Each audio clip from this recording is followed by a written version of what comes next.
Hello everybody, welcome to another Doctor Who review. This time I'm reviewing an 11th Doctor, Matt Smith era story, The Angels Take Manhattan.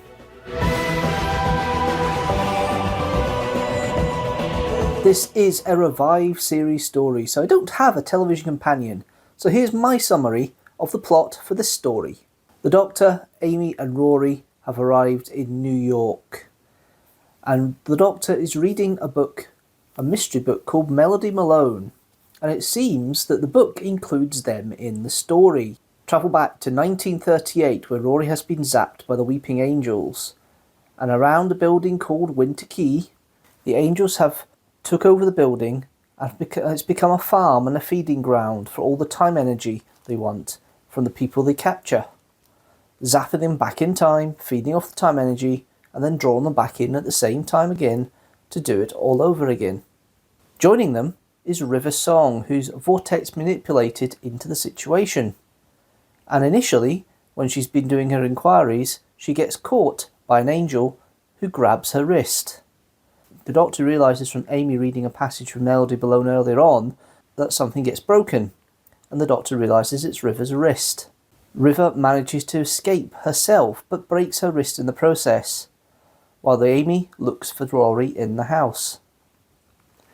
They eventually find Rory in a room named for him, where he is old and dies in Amy's arms. Rory is told that he can't break out of this now. It would create a paradox, and River suggests that maybe the paradox is the thing to stop the angels.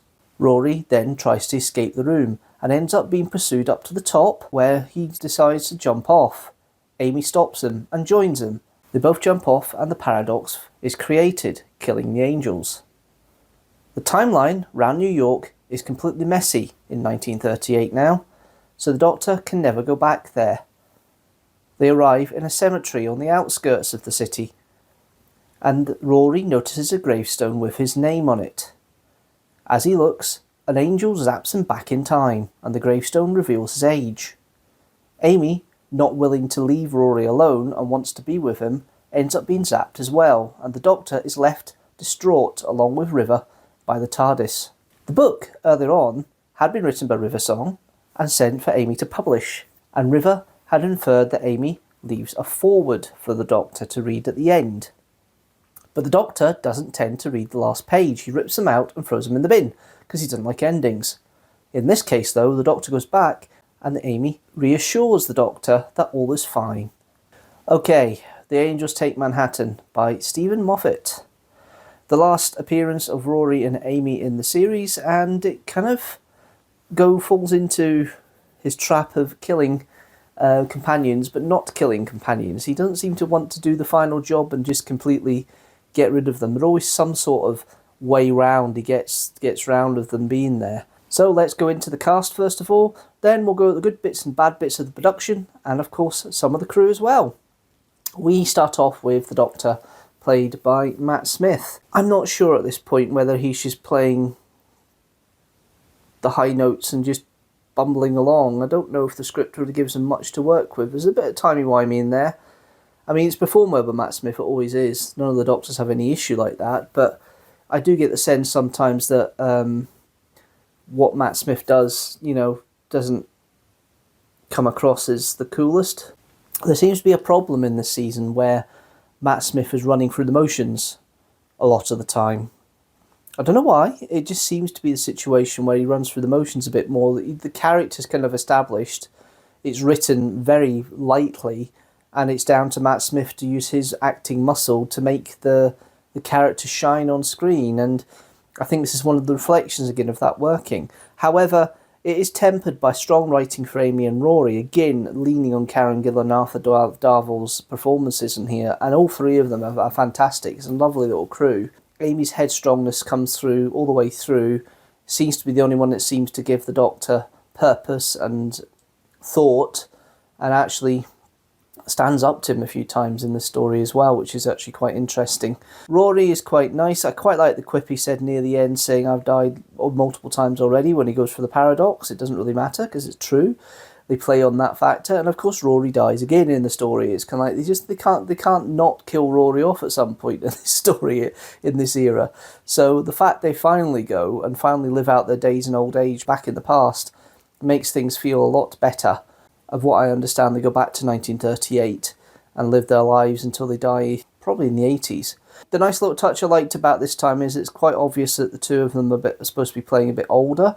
Karen Gillan doesn't really fully pull it off. Arthur Darvill can play a little bit more middle-aged, but I like the touch of Amy having to wear reading glasses now because age has come along, and the comment about the lines at the beginning, that was an interesting conversation of trying to indicate that time has passed again for Amy and Rory, and the Doctor keeps coming back within points within their life, but they're still happy to do it. They just have their own life outside it, which is a very interesting and intriguing thought.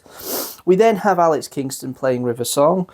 You can't really say much bad about Alex Kingston, the way it's performed. This is the River Song after she's come out of the storm cage. She's now a professor, so it's near the end of River's timeline in that respect.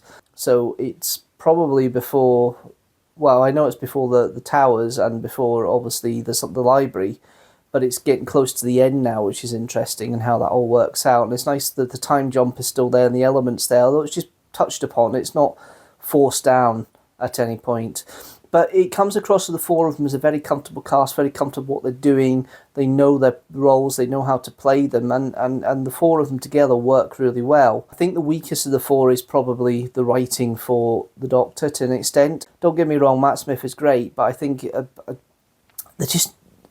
doesn't seem to be any really urgency. It's more the Doctor going through his motions that he's now, well, the traits now that, the Doctor isn't really written for anymore a little bit in this era. And I think the fact that Amy and Rory have been companions for so long, I think you could see they're starting to get a little bit stale in regards to the dynamics. So the fact they're about to shake it up and introduce a new companion in Clara is interesting in itself. We then have a couple of guest cast members I want to mention. We've got Michael McShane, who plays Grail. He's the big guy that has an interest in angels and is a collector, and has a couple of sick angels in his, and I mean sick as in ill, in his house. One of them terrifies him, and it's an interesting little small character. I mean, the focus really is on the main four, so he doesn't get much to do, but what he does get, it's a character, you get his motive, you understand where he comes from, and, Grail's fine.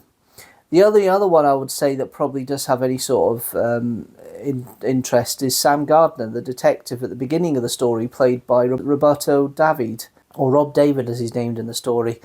I don't mind this little cameo role at the beginning. It kind of sets up the bits later on when they go up to the room where the Zapped live out their lives for the angels so they can feed off the time energy. I think that's quite interesting how that comes about, and it's a nice little development on the angels trying to continue to exist in their horrible way that they do. I think it's quite interesting and intriguing how that all works.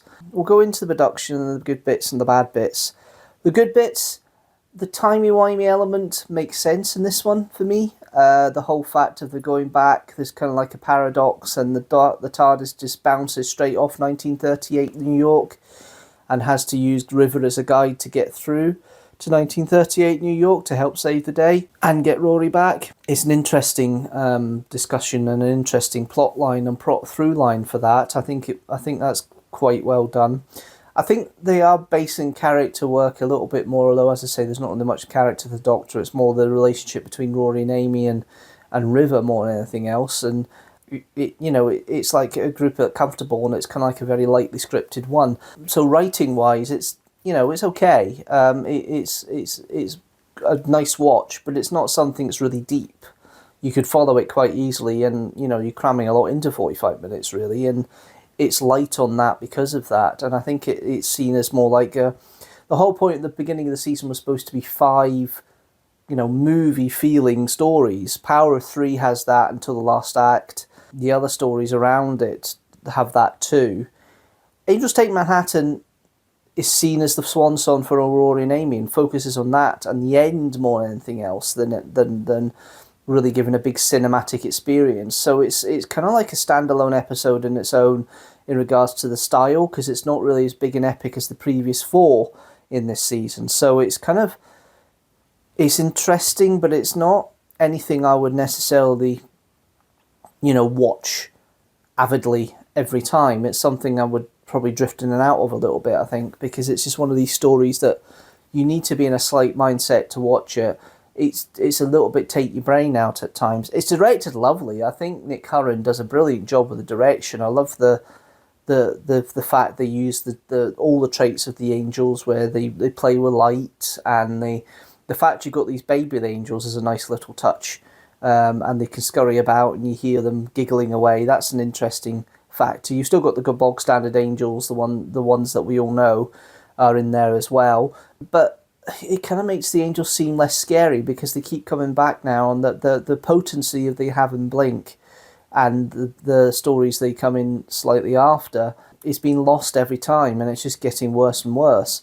So the angels are great monsters, but unless you can do something different with them, they don't really, and it's trying to do something different with them and making them seem interesting. And this time I think they've missed a trick a little bit. They're utilising statues in New York, which is fine, and maybe using child statues now is a nice little touch, but it doesn't do too much in regards to developing the lore. They're kind of static and similar.